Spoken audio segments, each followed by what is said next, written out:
must know that Israel had gotten to a place that had to experience some changes and adjust themselves to be what and who God was calling them to be. Back in the first chapter of Joshua, we will find that there was a changing of the guards, and now God puts a new leader in place who ushers the people of God into that promised land. One thing I found out about people is that many times God allows the leader to share with them the way to their manifested blessings, but for some reason people live with a spirit of doubt. They live with a "don't tell me what to do" attitude. And at some point the people of God must come to realize that God has given direction to the leader for them to receive their deliverance.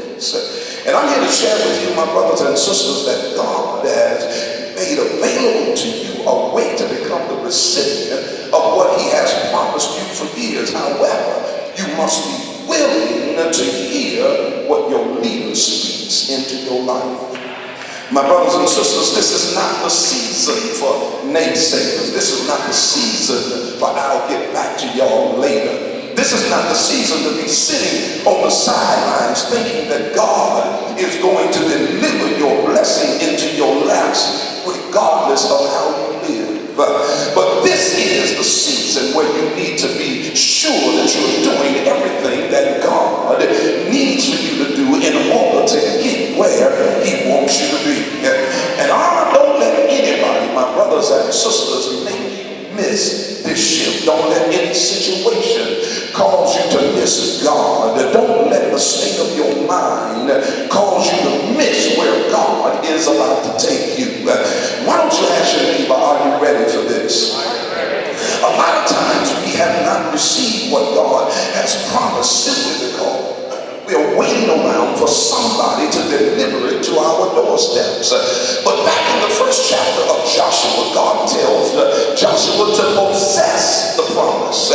And because God has given us a mandate, it's time to start enjoying the blessings of our promises. Here in our lesson text, we find the struggle of the wilderness experience was over for the children of Israel. They had been fed with manna from heaven on a daily basis. They were led with a cloud by day and a pillar of fire by night. They had gone through the process. They had endured the hardness of a wilderness experience. They had made adjustments along the way, and now they're at the place God promised them. I want you to know, my brothers and sisters, that everybody that started with them didn't finish with them.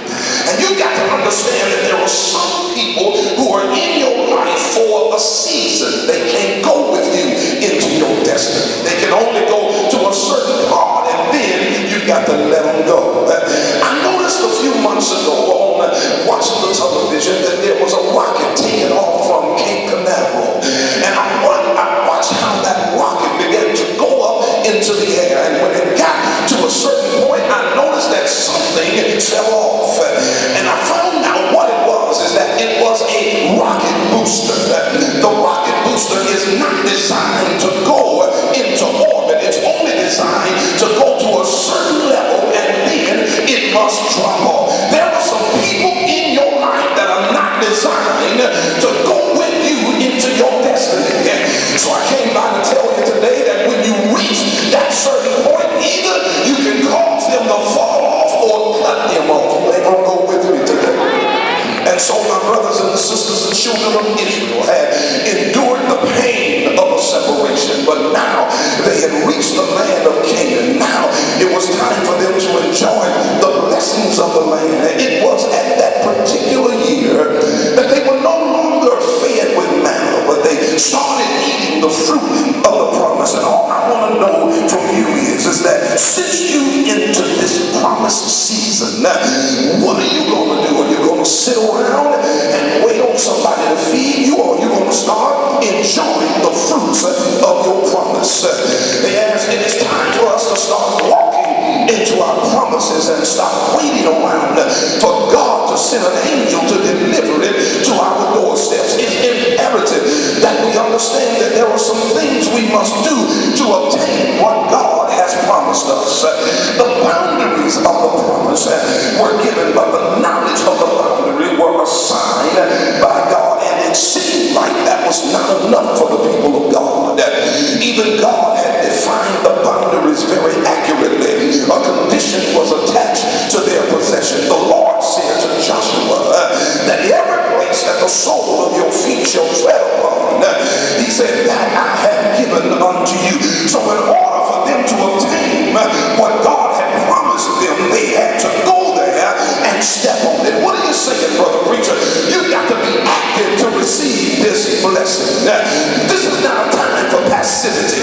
This is not a time for the idleness of mind, spirit, or body. But this is the time to be found actively serving the Lord. Look at somebody and say transition.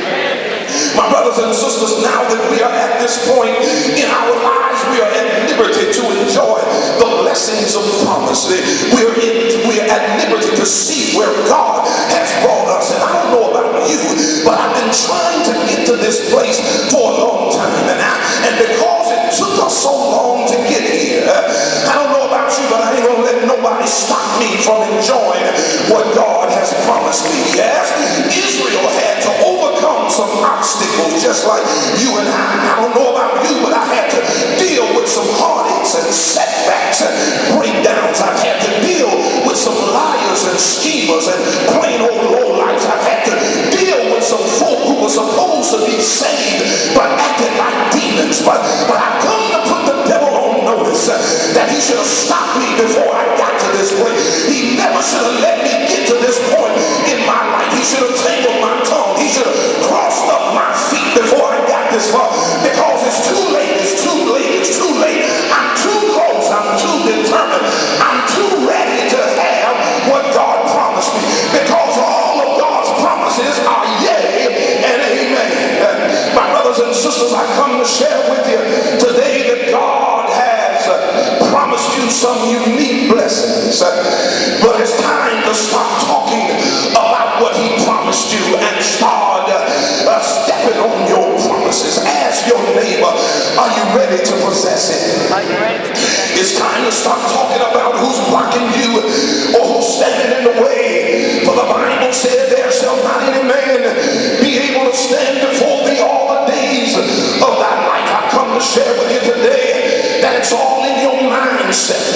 You've got to develop the mindset and do what the Bible says, because the Bible tells us that no weapon that's formed against us shall prosper. You got to stop acting like a little wimp and start acting like you got a right to be here. Can't nobody tell me that I ain't got a right to do that. Can't nobody make me feel bad for being honored. Can't nobody make me feel bad for being favored.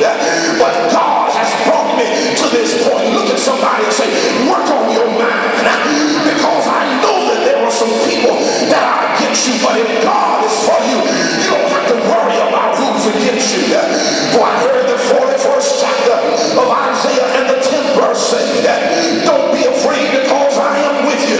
Don't be intimidated, I am your God. I will strengthen you, I will help you, I will support you with my victorious right hand. We've got to understand, church, that it is the power of God that is the true energy of real believers. And what the children of Israel had to remember was what they were told in the 31st chapter of Deuteronomy. And the 6th verse, it said, be strong and courageous. Don't tremble, don't be afraid of them. The Lord your God is the one who is going with you. He won't abandon you or